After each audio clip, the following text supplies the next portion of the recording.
estar considerando la persona de nuestro Señor Jesucristo. ¿Cuál es el lema de la confraternidad?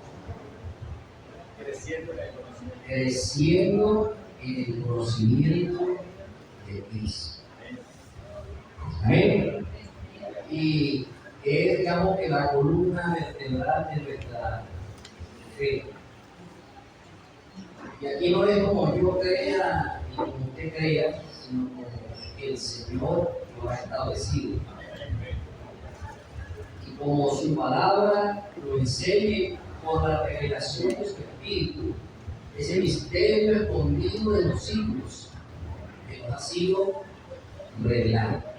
Nos vamos a centrar en la persona de Jesús, porque hay otro aspecto que no viene al caso, que lo tiene que ver con el cuerpo de Cristo, que ese es otro misterio. Pero vamos a hablar de Jesús.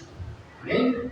Es el tesoro escondido de los tiempos y que, llegado el tiempo señalado por Dios, se manifestó. Yo quiero empezar con una escritura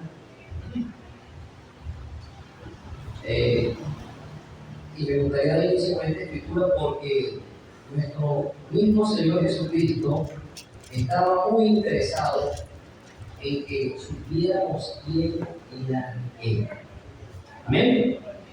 Y esa escritura la conseguimos en Mateo 16, versículo 13. Si mi hermano es tan amable de leerlo, por favor,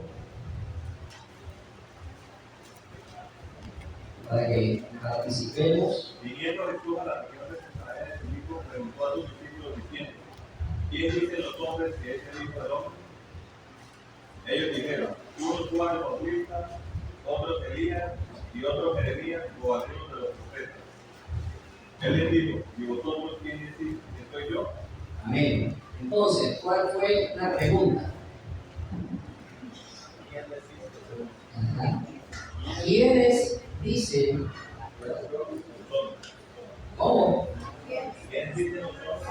¿Quiénes dicen los hombres que es el Hijo del Hombre? Y por eso vamos a empezar. Vamos a empezar hablando del Hijo del Hombre. ¿Amén?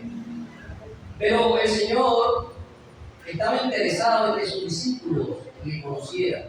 No solamente estaba interesado en lo que podían opinar de él los hombres. Y hoy en día podemos, y usted puede salir a la calle y preguntarle a la gente por Jesús. Y vamos a conseguir muchas doctrinas, muchas opiniones referente a la persona de Jesús. Pero él fue más profundo y la segunda pregunta, ¿cuál fue? Eso es lo que realmente importa, hermano, no lo que dicen los demás, no lo que dicen los hombres, es lo que usted y yo sabemos y conocemos de él. Porque muchas cosas se dicen, hermanos, muchas cosas se hablan, pero lo que realmente tiene valor es lo que tú conoces de él. ¿Y cuál fue la respuesta que recibió el Señor? La hermana que estaba leyendo dijo aquí: ¿tú eres quién? Y eso fue porque se le ocurrió a Pedro. ¿Qué más dice? Bienaventurado eres Simón, porque no te lo reveló carne ni sangre, sino mi Padre que está. A Jesús, hermanos, lo conocemos por revelación. Amén. Por revelación. Pero su palabra revelada por el Espíritu Santo nos muestra quién fue, quién es nuestro Señor Jesús. Ahora bien, la pregunta que hizo, pero ¿quién es el Hijo del Hombre? Entonces vamos a empezar con el Hijo del Hombre. Porque Jesús lo conocemos en tres aspectos fundamentales: como el Hijo del Hombre, luego como el primogénito, el Hijo primogénito también como el Hijo unigénito del Padre. Era necesario y estaba establecido por la misma palabra que Dios tendría que venir personalmente para darse a conocer. Los hombres por mucho tiempo habían oído de Dios. ¿Recuerdan la enseñanza que tuvimos el primer día? ¿Y qué dijeron ellos? No subamos nosotros a Él, sino que las palabras que Él hablase, esas nos las darás conocer, nos las darás saber. Y esa fue la manera como Dios se manifestó a los hombres durante mucho tiempo a través de sus profetas. Y traía la palabra y los hombres oían. Pero no había un conocimiento personal. Los más cercanos al Señor eran sus profetas. Mas, sin embargo, no tenían la cercanía que tú y yo tenemos en este tiempo, que hemos sido llenos del Espíritu Santo. ¿Ven? Entonces era necesario que viniese tiempo. Primero, Jesús como el Hijo del Hombre. 1 Corintios 3, 11, 15. 1 Corintios capítulo 3, 11, 15. Porque nadie puede poner otro fundamento que el que está puesto, el cual es Jesucristo. Y sobre este fundamento alguno edificare oro, plata, piedras preciosas, madera, heno, hojarasca. La obra de cada uno será manifiesta, porque el día la declarará, pues por el fuego será revelada, y la obra de cada uno cual sea, el fuego la probará. Si permaneciere la obra de alguno que sobreedificó, recibirá recompensa. Si la obra de alguno se quemare, él sufrirá pérdida, si bien él mismo será salvo, aunque así como por fuego. Entonces, ¿cuál es el fundamento? ¿Cuál es la piedra angular? ¿Cuál es la roca sobre la cual tú y yo y la iglesia debe ser edificada? Cristo el Señor. Y si ese es el fundamento, tenemos que conocerlo. Tenemos que conocerlo. Y no solamente por lo que oímos, porque además le reconocemos por revelación. Usted tiene que tener una experiencia personal y diaria con Jesús. Usted y yo tenemos que subir al monte a encontrarnos con Él cada día, hermanos. Os dijo de oídas, que había oído, pero ahora mis ojos ven. Y usted y yo estamos llamados a verle cara a cara. Por ese bendito sacrificio que hizo en la cruz y se hizo real y manifiesto para cada uno de nosotros. Ahora bien, en 2 de Juan 7 vemos algo que muchas doctrinas niegan y que están allí para negar esa naturaleza o esa manifestación en hombre que trajo o que vino Dios a la tierra en la figura humana de Jesús. ¿Qué dice 2 de Juan 7? Hermano, que lo lea por aquí. Porque muchos engañadores han salido por el mundo que no confiesan que Jesucristo ha venido en carne. Quien esto hace es el engañador y el anticristo. Ya por ahí salen enseñanzas, doctrinas, donde dice que lo de Jesús es mitología. Y eso es un cuento inventado por los judíos, por los cristianos de la época, y que eso no fue real.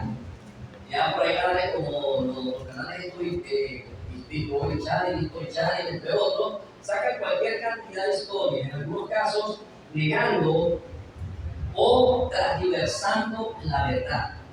Satanás no me interesa decir un río de verdad siempre y cuando pueda colocar una gota de mentira que contamine como la levadura toda esa verdad acerca de nuestro Señor.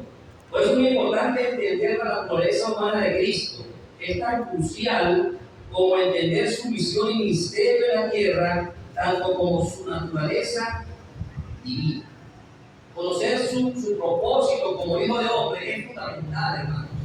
Porque si usted y yo no conocemos ese paso por el cual Él se hizo hombre, que está profetizado en todas las escrituras, desde Génesis hasta todos los libros hablan de Él, del antiguo pacto, la Torá, donde se establece que Dios mismo vendría y se haría manifiesto a los hombres. Era necesario que Él viniese, hermano. Ya no era un Dios lejano, un Dios que estaba por allá muy lejos, sino un Dios cercano. Y su mismo nombre denotaba su naturaleza, el Salvador. Amén. El Salvador del mundo. Entonces, el Señor en el tiempo señalado trajo a su Hijo a la tierra. ¿Cómo? A través de una mujer. ¿Cómo se llamaba esa mujer? María. Y fue algo muy especial que ocurrió allí, hermanos. A mucha gente no le gusta enseñar de María porque dice, no, parece que somos católicos. No, hermanos, María tiene un simbolismo y una importancia fundamental en el propósito de Dios. Nosotros no adoramos a María de nada por el estilo, pero debemos seguir su ejemplo. Cuando el ángel le habló a María, ¿qué fue lo que hizo María?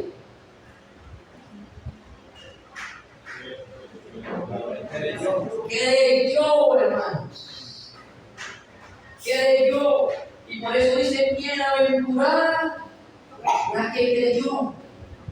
Y en el momento en que María creyó, en su vientre fue concebido esa vida. El día que usted y yo creímos, hermanos, en nuestro vientre espiritual fue puesto Jesús, hermanos, el Hijo de Dios. Y María creyó. Y María concibió su primer hijo. En un sentido natural, era primogénito, pero María, ¿por qué? Porque María tuvo después nacidos. Y eso, en este caso, la doctrina católica dice que no, María no tuvo más hijos. María siempre, y en un sentido espiritual, siempre, pero ella tuvo más. ¿Cómo se llamaban los hermanos del Señor? Jacobo. Amén. Bien, hermanos. Vamos a 1 de Juan, capítulo 1. Jesús, el Hijo del Hombre.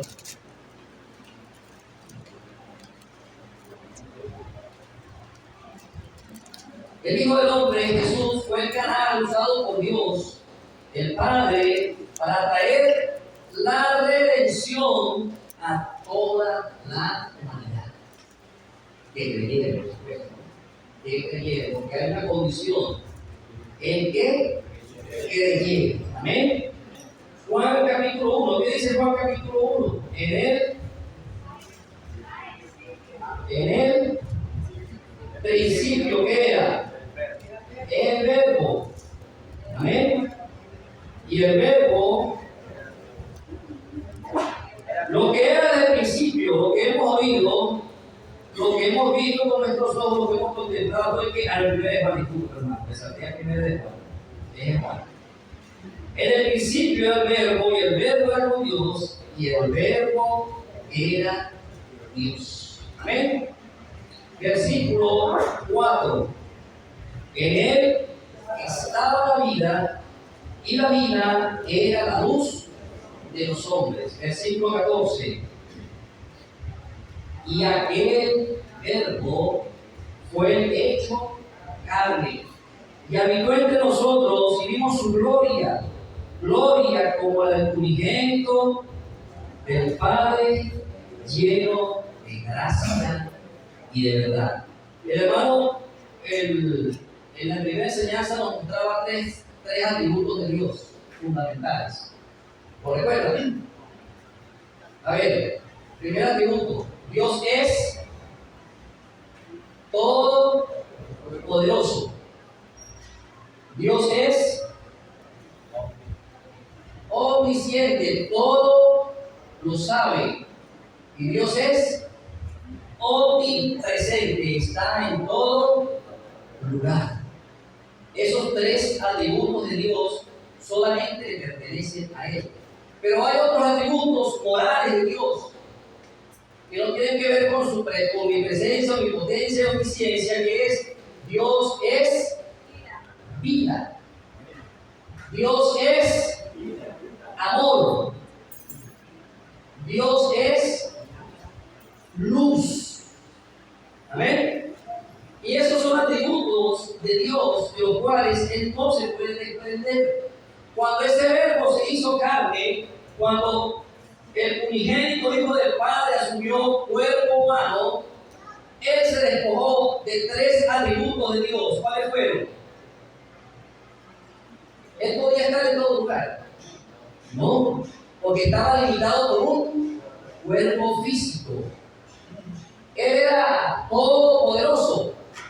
No, porque Él dependía en esa condición del Padre totalmente. Él lo sabía todo. No, Él, por el Espíritu Santo, Dios le revelaba todas las cosas. Pero Él no se pudo despojar de los tres atributos morales que son inherentes a Dios. Él siguió siendo amor, Él siguió siendo vida y Él siguió siendo luz. Por eso Él dice: yo soy la luz del mundo. Por eso Él dijo: yo soy la resurrección y la vida. Y por eso la Escritura nos habla que Dios es amor y Jesús era la manifestación plena del amor de Dios aquí en la tierra. Aleluya. Y vamos a leer donde dice eso. Vamos a Filipenses. Vamos a Filipenses capítulo 2.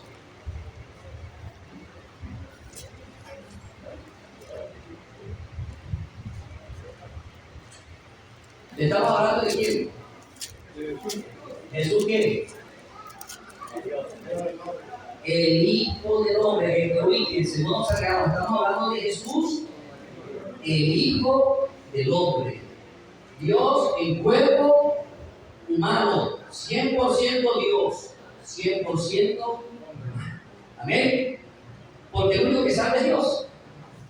Y ahí estaba Dios en Cristo, reconciliando consigo mismo toda la creación.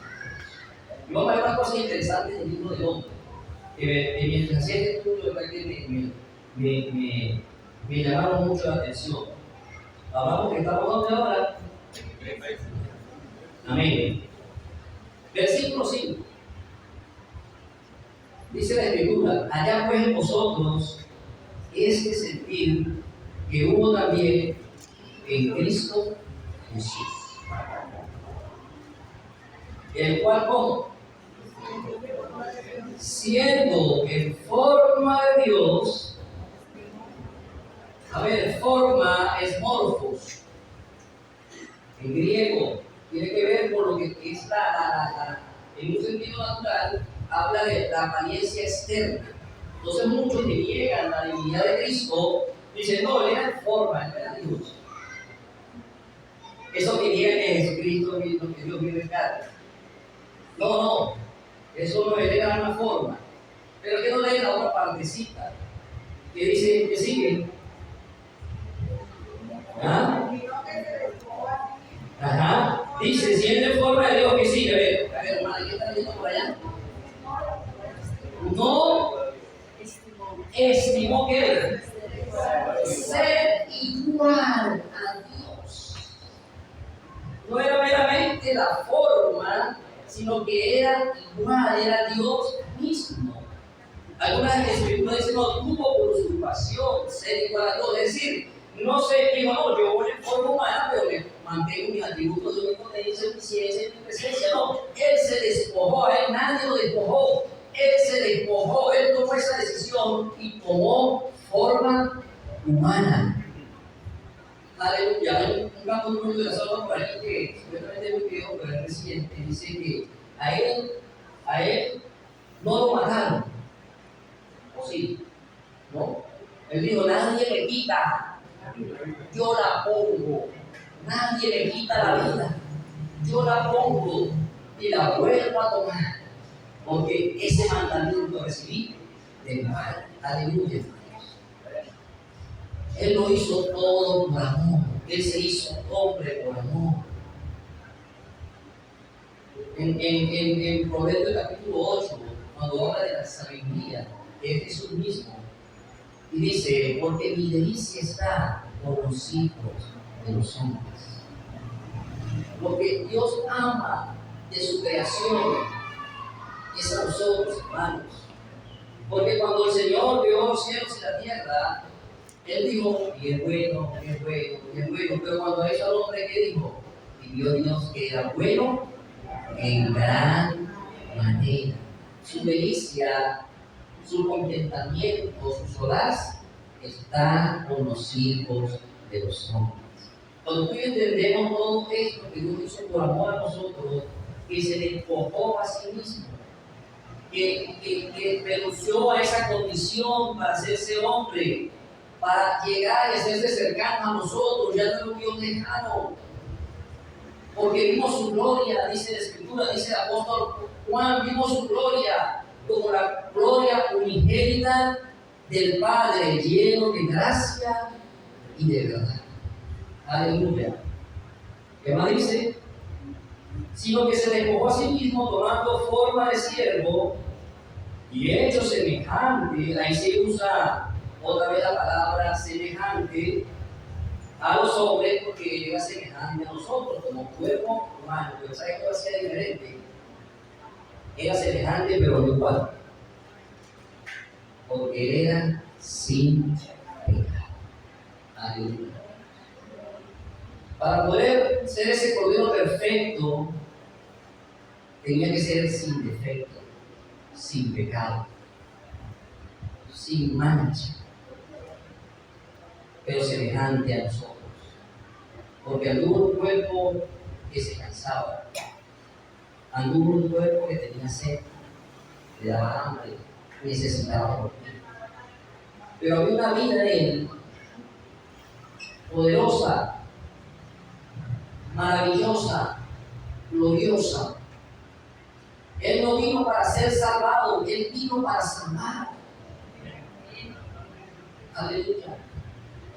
Para muchas mentes naturales humanas les es difícil entender eso y por eso niegan que Jesucristo vino de carne.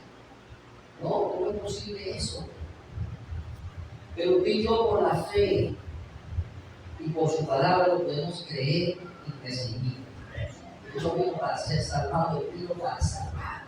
Él vino para dar su vida en rescate por muchos hermanos. Y gracias a ese bendito sacrificio, tú y yo estamos en este lugar. Aleluya.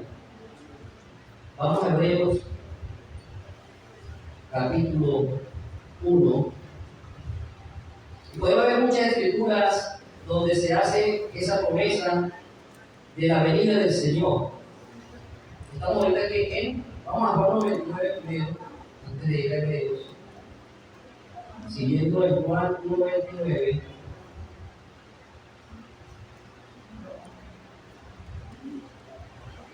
Alabado sea el nombre del Señor. Versículo 28 dice: estas cosas sucedieron en Cábara, al otro lado del Jordán, donde Juan estaba bautizando. El siguiente día vio Juan a Jesús que venía a él. Y dijo, Juan 1:29, y dijo: he aquí el Cordero de Dios que quita el pecado. Entonces a Pedro fue primero que se le reveló quién era Jesús. Al primero que se le reveló quién fue. He aquí el Cordero de Dios. ¿Quién dice la gente que soy yo? ¿Quién dice ustedes? A Jesús le conocemos por revelación. Ahora la palabra conocer no como muchos la entienden desde el punto de vista natural, es referente a una relación de amistad, de comunicación, de intercambiar, y eso es un nivel de conocimiento, es un nivel de conocimiento. A ver, yo puedo tener una amistad con el hermano Luis, que nos conocemos, conversamos, nos comunicamos, y se crea una amistad. Pero en el término de lo que la palabra nos enseña a conocer es más profundo. Tiene que ver con intimidad, tiene que ver con una cercanía profunda. Cuando usted lee las Escrituras, usted se va a dar cuenta y dice la palabra de Dios. Y conoció a Abraham a Sara. ¿Y qué pasó? Concibió a quién? A Sara. Y conoció a Jacob, a Rebeca y a Lea. Y después la Escritura nos habla con respecto a María y dice que José no conoció a María, pero no la conocía, como así, sino hasta que tuvo a su hijo Jesús. Entonces lo que el Señor nos quiere hablar, hermano, es que la palabra conocer tiene que ver algo con la intimidad, y lo que no más se acerca a la relación de Dios con su iglesia es la relación del esposo con la esposa. Ahí es donde realmente hay un conocimiento profundo de la relación. ¿Quién más conoce al hermano Robinson? ¿Quién lo conoce aquí más? ¿Ah? Es una verdad. Usted puede decir cualquier cosa y la gente sabe si no mentira. Claro, ¿no? Y a veces uno ve, ¿verdad?, las esposas que los esposos están diciendo algo, la esposa mía como medio raro. Este caballero como que... Sí se sabe el cuento del amigo que un día la esposa le llegó a la iglesia con la maletica y una colchoneta. Y el hombre era predicador, el pastor de la iglesia, se le para ahí. Y el hombre se asoma y dice: ¿qué pasa? No voy a hacer lo único que vengo por la pública.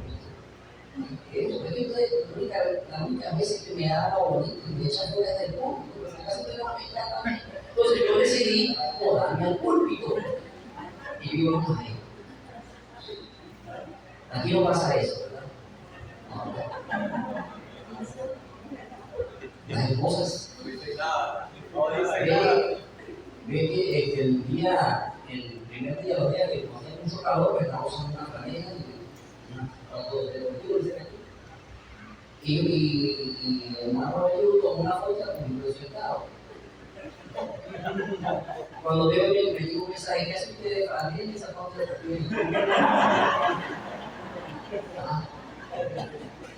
yo, ¿quién le dio esa foto? No, hay mucho calor. O sea, que me vieron con pedido. Pero es que hermano, quien nos conoce. Y Dios quiere, la palabra de Dios dice que como el esposo se goza con la esposa, así se gozará contigo. ¿Ven? Es lo que es más cercano. Así que tratemos de que nuestras relaciones, en paréntesis, en nuestros hogares, sean la mejor. Porque eso es lo que va a reflejar realmente nuestra relación con Cristo. En un tiempo donde el valor del matrimonio ha perdido toda esa institución del matrimonio ha perdido ese valor, nosotros los creyentes estamos llamados a mostrar algo diferente. Y por eso vino el Hijo del Hombre, hermanos. Cuando Jesús le dice a sus discípulos que el hombre tendría una sola esposa, ¿qué dijeron los discípulos? Tú está bien esta palabra, no conviene el hombre casarse, pues. Porque el Señor vino a restaurar a la mujer en un sentido natural, pero vino a demostrar que iba a levantar a una mujer, iglesia, una única esposa con la cual se iba a desposar, hermanos. Y por eso Él vino por amor a esa esposa, por amor se hizo hombre, asumió esa condición de hijo de hombre, y para padecer en ese cuerpo, porque tuvo dolor en ese cuerpo, Él sufrió, hermanos, el castigo de las laceraciones, los golpes, la cruz, tuvo dolor, pero lo hizo por amor. Por amor. Pero hay algo interesante con respecto al Hijo del Hombre, y es que Él era, vamos a leer Hebreos así, Hebreos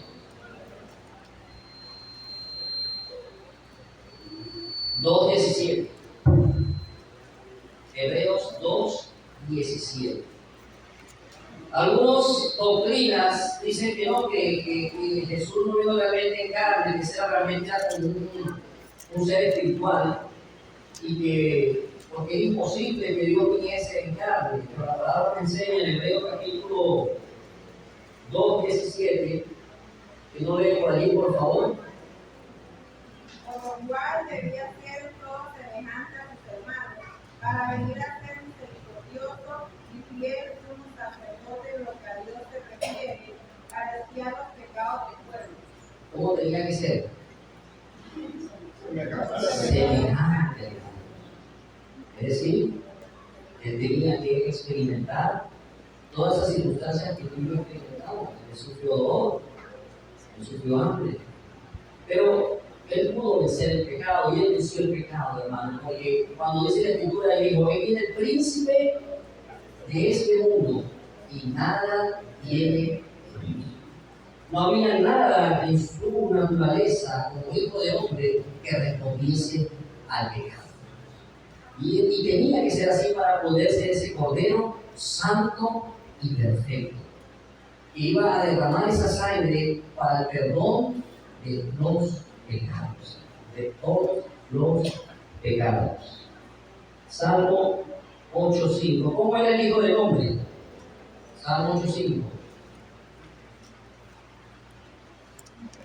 Yo lo voy a buscar por allí, Hebreos 2:9. Salmo 8:5, que lo tiene lo lee, por favor. Te has hecho poco menor que los ángeles, te coronaste de gloria y de honra. Vean un ratito antes. Digo, ¿qué es el hombre para que tengas de él memoria, y el hijo del hombre para que le visites? Le has hecho poco menor que los ángeles, te coronaste de gloria y de honra. Le hiciste señorear sobre las obras de tus manos, todo lo pusiste debajo de sus pies. Amén. ¿De quién está hablando en la Escritura? Le has hecho un poco menor que los ángeles y lo coronaste de gloria. Bueno, vamos a ver, vamos a ver. Es decir, Hebreos 2, versículo 9. Vamos a leer un poquito amplio, ¿vale? Yo voy a leer el 5, dice: "Porque no sujetó a los ángeles el mundo venidero del cual estamos hablando, pero alguien testificó en cierto lugar diciendo: ¿qué es el Hijo? ¿Qué es el hombre para que te acuerdes de él? El Hijo del hombre para que lo visites. Lo hiciste un poco menor que los ángeles, le coronaste de gloria y de honra y le pusiste sobre las obras de sus manos". Aquí tenemos al doctor de Hebreos citando el título que acabamos de leer en Salmo. "Todos los fundaste bajo sus pies, porque cuando le sujetó todas las cosas, nada dejó que no sea sujeto a él. Pero todavía no vemos que todas las cosas le sean sujetas".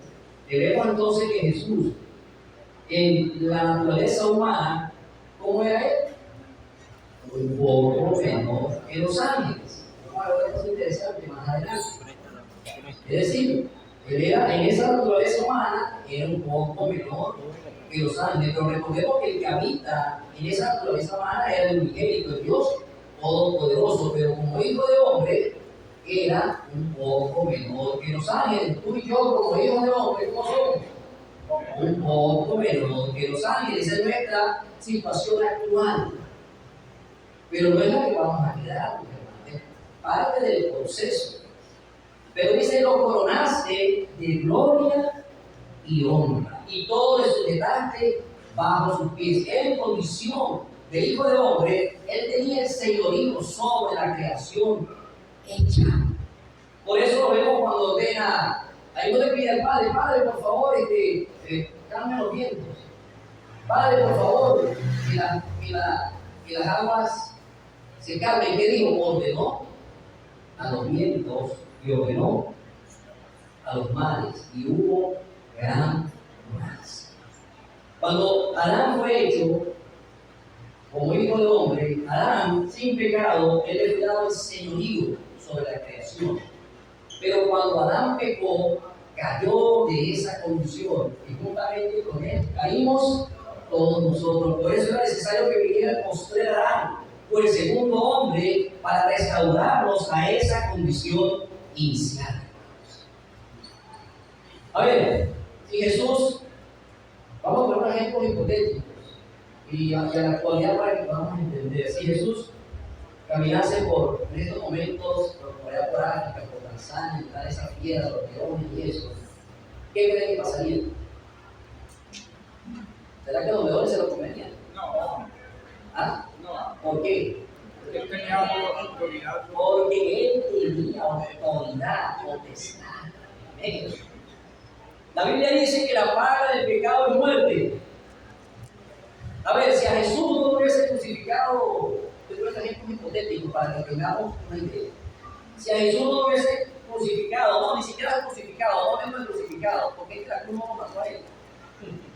Si al Hijo del Hombre, Jesús, no hubiese puesto nuestros pecados sobre él, hipotéticamente, se habría muerto por anciano. ¿Por qué? Porque no había pecado. Porque como él no tenía pecado, no podía morir. Jesús, Hijo de Hombre, no podía morir, hermano, porque estaba en un equilibrio donde sus células siempre iban a estar generando lo necesario. El tema con nosotros, porque envejecemos, es porque el pecado que le damos de Adán hace que lleguemos a un tiempo de crecimiento y después empecemos a morir. Es decir, construimos más de lo que producimos.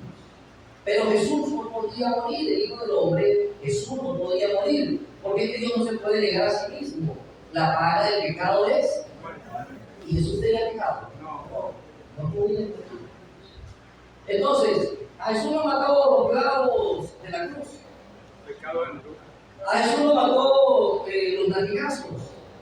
No, hermanos. Pero estaba sufriendo porque le dolía, porque era semejante a nosotros. Ahí había dolor. Pero dice la Escritura que cuando nuestros pecados fueron puestos sobre él, el Hijo del Hombre, entonces hubo separación del Padre con el Hijo, y donde él exclama: Padre, Padre, mi vida vas a matar, y Padre, Padre, ¿por qué me has desamparado? Y al poner esos pecados de los que habían muerto, de los que en ese momento de los que habíamos de venir sobre él, dice la Escritura que ese cuerpo humano dejó de él. Pero Dios se murió. No, Dios fue el cuerpo humano, esa naturaleza humana. Jesús murió. Fue sepultado. Pero como el pecado que fue puesto sobre él no era de él, hermano, yo me imagino la tierra estremecida. Eso es un poder, porque él no había pecado. Fueron pecados imputados para que tú y yo pudiésemos ser parte de ese reino que Dios quería establecer. Y al tercer día, la tierra no lo pudo dar. Dice, no usando, no le da, vamos a leerlo. No lo pudo retener y su cuerpo no vio corrupción. Acuérdense que los cuerpos humanos a partir de 4 días que se empiezan a podrir. Por eso que cuando Lázaro murió y van a abrir la roca, ¿qué dice María? Quiere, porque ya era el 4 día. Pero el cuerpo de Jesús no vio corrupción. No vio corrupción. Vamos a leerlo acá, donde nos habla la Escritura referente a esto.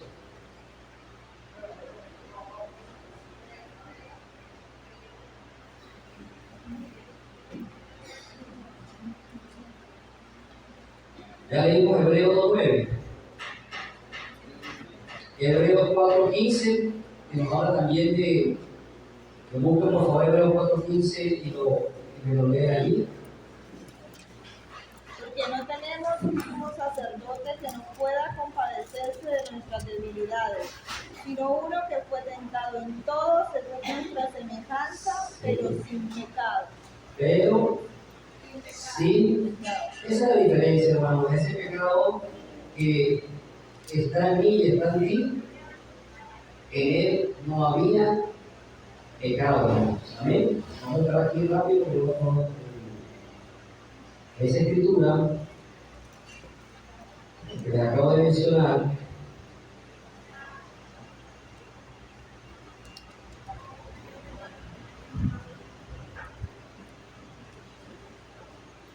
Hechos 13:37. Hechos 13, versículo 36 dice: porque la verdad había bien concebido su propia generación, según la voluntad de Dios, durmió, y fue lo que no con sus padres, y vio corrupción. Es decir, después fue David, porque muchos decían en algunos círculos judaicos que el Mesías iba a ser David, y iba a volver otra vez. Pero aquí el autor Pablo dice: no, David murió, su cuerpo se pudrió ahí en la tumba, él vio corrupción. Pero después dice: mas aquel a quien Dios levantó, ¿qué? No vio corrupción, es decir, su cuerpo no se corrompió. Al tercer día se levantó de los muertos, hermanos. Y ahí entramos entonces a una nueva fase ya. Ya no es el que se levanta de los muertos, ya no es. ¿Ya no es quién? ¿De quién estábamos hablando? Ya no es el Hijo del Hombre. Ya no es el Hijo del Hombre. Ya no es el Hijo del Hombre. Ya es el Señor en otro nivel de manifestación. Hermanos, porque ejemplo es dado, dijo el Señor, para que sigáis mis pisadas. Porque así como Él en este mundo, así nosotros. Es decir, tú y yo estamos llamados en este nivel de Hijo de Hombre a caminar como Él anduvo, a caminar como el Hijo del Hombre, a estar plenamente dependientes de Él. A ver, hermanos, si tú y yo estamos en el Espíritu, si Él está en nosotros y nosotros en Él, nos ha estado también toda autoridad y toda potestad de creación. Por eso Él dijo: cosas que yo he hecho, vosotros también las haré, y aún mayores. Si usted y yo estamos caminando en la vida incorruptible, en la vida del Espíritu, usted también, no somos guardados, hermanos, por el poder de la vida de Cristo en nosotros, hermanos. ¿Cuántas veces Dios nos ha librado, hermanos, por esa vida? Un hermano decía algo muy interesante. Él decía que, él ponía este ejemplo, él decía: a ver, aquí en Colombia, cuando el presidente de Colombia viene a esta punta, la gente se da cuenta, a un acto público, ¿vale? ¿Por qué se dan cuenta? No sé. Cuando usted va manejando,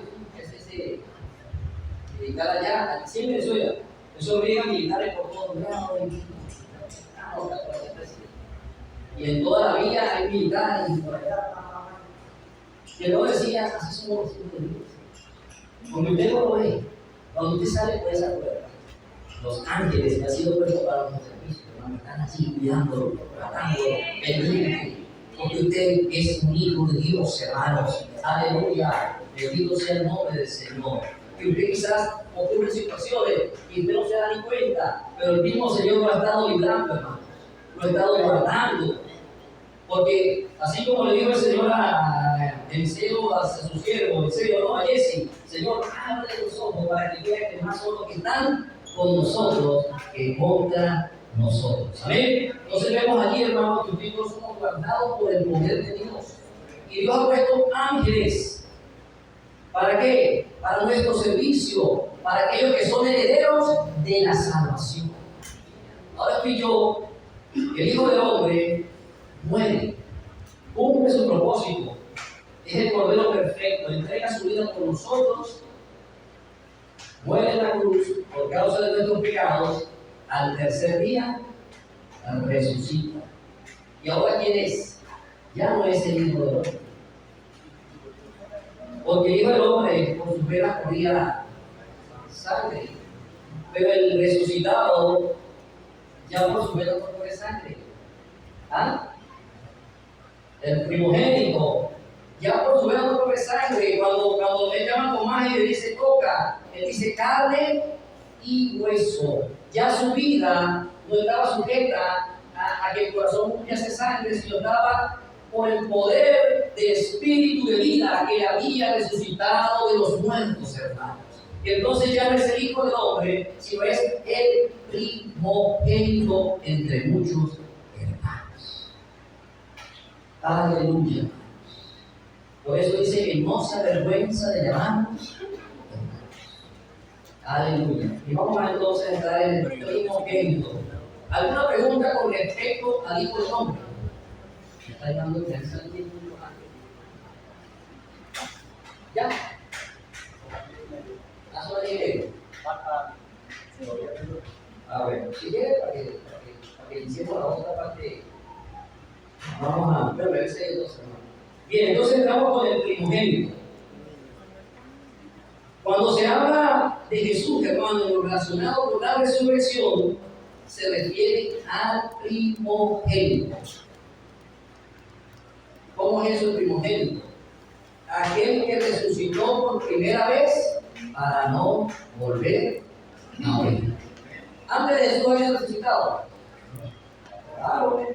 Lázaro, el hijo de la viuda. ¿Y qué pasó con todo eso? Se murieron a morir. Pero con respecto a Jesús, nos habla de aquel que resucitó para no volver a morir. Y usted y yo estamos llamados a ser parte de esa compañía de primogénitos escritos en los libros de los cielos. Amén. Ese cuerpo de hombres y mujeres que van a participar de esa primera resurrección y que vamos a ser hechos primogénitos juntamente con Jesús, por lo cual nos llaman hermanos. Amén. Entonces entramos en el primogénito, ya en aquel que resucitó para no volver a morir. Y vamos a darle paso a los hermanos que tienen, ¿sí? ¿Ya? ¿Me avisan? Bien, seguimos entonces, bien, hermanos me avisan. Y entonces entramos ahora a ver ya no a Jesús como el Hijo del Hombre, sino como el primogénito. Y eso es fundamental, hermanos, para nosotros como creyentes, porque tiene que ver con lo que tú y yo vamos a experimentar. Ok, vamos a ver en Hechos 26, 23. El primogénito genera entonces una nueva creación. En el Hijo del Hombre somos hijos por adopción, como les enseñó el hermano ayer, que cuando tú y yo recibimos a Cristo, entre las cosas que recibimos, aparte de los cuatro, regeneración, justificación, santificación y adopción. ¿Amén? En el Hijo del Hombre somos adoptados, somos hechos hijos de Dios por adopción. La naturaleza y la vida de Dios entra en nosotros, pero aún esta naturaleza corruptible no ha sido transformada. Todavía nos da problemas, ¿no? En el primogénito, cuando tú y yo resucitemos, ya no vamos a quitar el problema de ese, porque tendremos entonces una nueva naturaleza. ¿Amén? ¿Y qué les dije? Hechos 26, 23. ¿Qué dice Hechos 26, 23? A ver, hermano, que le den un poco fuerte. El Cristo había de padecer y ser el primero de la resurrección de los muertos para anunciar luz al pueblo y a los gentiles.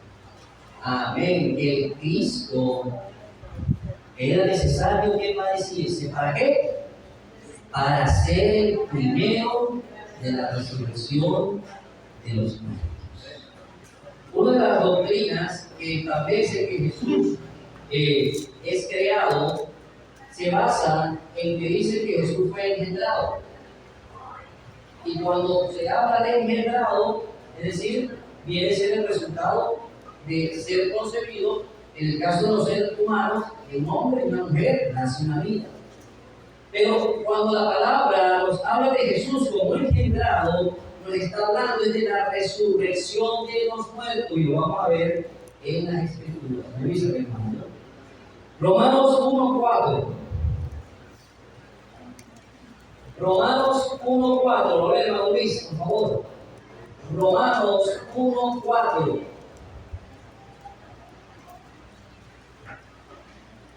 Fue declarado Hijo de Dios con poder según el Espíritu de Santidad, Ajá. por la resurrección de los muertos. Ah, pero no era hijo.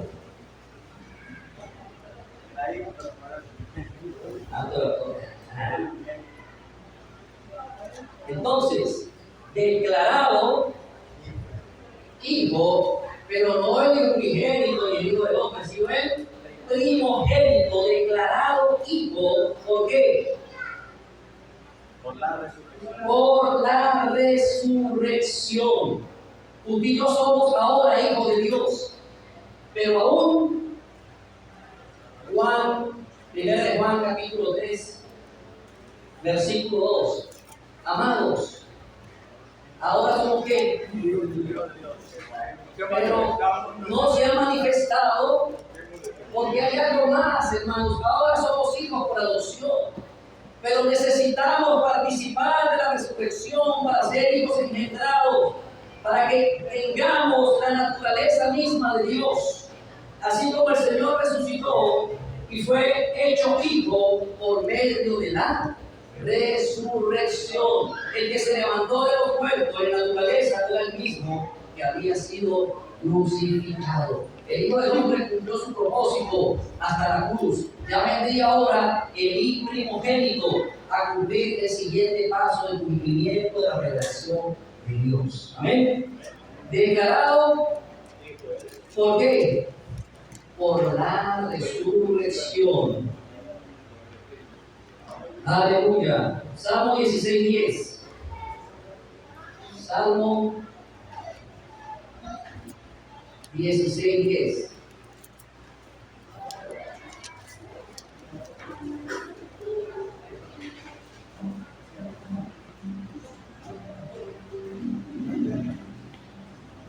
Ya lo vimos hace rato, que es la parte del Salmo, porque no dejarás que mi alma, no dejará mi alma el Seol, ni permitirás que tu santo vea corrupción. El primogénito no vio corrupción, sino que se levantó y resucitó. Y ahora vamos a ver en Hebreos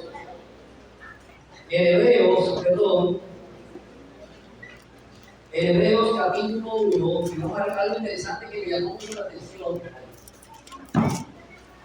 cuando estudiaba esto, porque el mismo Hebreo leímos, es un poco menor.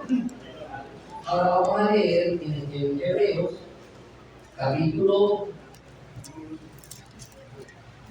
Hebreos capítulo 1, versículo 4.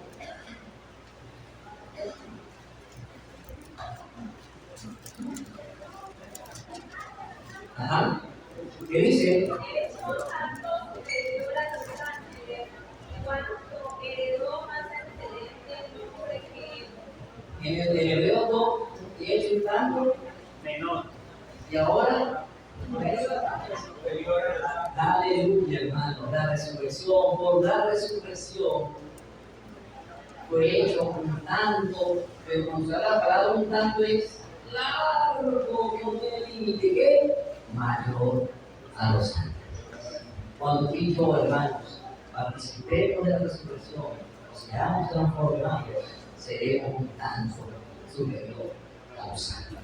Porque heredaremos mejor naturaleza que ellos, porque es el gran propósito de Dios, hacer de sus hijos, hombres, mujeres, hijos del Altísimo, para que hereden el reino, ya no con una naturaleza humana corruptible, sino con una naturaleza incorruptible, como un tanto superior a los ángeles. Aleluya, hermanos.